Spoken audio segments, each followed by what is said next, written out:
অনুভব লাজুকে নিজের গাড়িতে তুলে নিয়ে কোথায় চলে গেল আর যেটা দেখে ফেললো বনলতা। পুরোটা জানতে ভিডিওতে লাইক দিয়ে চ্যানেলটা সাবস্ক্রাইব করে দেখতে থাকুন। কোণে দেখালো সিরিয়ালের আগামী পর্বে আমরা দেখতে পাবো অনুভব গাড়ি নিয়ে লাজুর হোস্টেলের নিচে আসে। তারপরে লাজুকে ফোন করে। লাজু ফোনটা ধরলে অনুভব লাজুকে নিচে আসতে বলে। লাজু অনুভবের সাথে দেখা করলে অনুভব বলতে থাকে যে কাল ঠিক দুপুর 2টোর সময় আমি তোমাকে নিতে আসবো, ঠিক এখানে। তুমি কিন্তু রেডি হয়ে থাকবে লাজু। লাজু হাসি মুখে সম্মতি জানায়।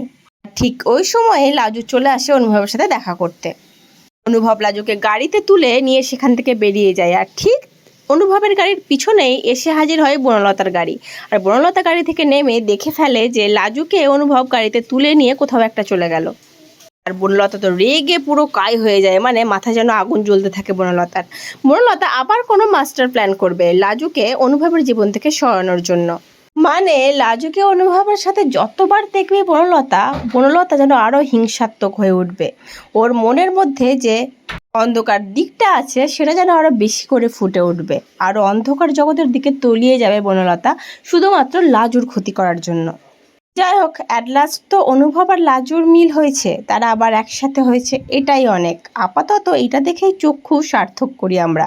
পরে তো বনলতা আছেই, তার নতুন নতুন প্ল্যান নিয়ে লাজু অনুভবের জীবনটাকে আরও খারাপের দিকে নিয়ে যাওয়ার জন্য। তোমাদের এই লাজু আর অনুভব আবার যে একসাথে হলো, একসাথে যে আবার সে আগের মতো গাড়িতে করে যাচ্ছে, কেমন লাগলো দেখে অবশ্যই কমেন্ট করে জানিও। পরবর্তী আপডেট নিয়ে তাড়াতাড়ি আসি, সঙ্গে থেকো, সাথে থেকো, চ্যানেলটা সাবস্ক্রাইব করে দিও। ধন্যবাদ।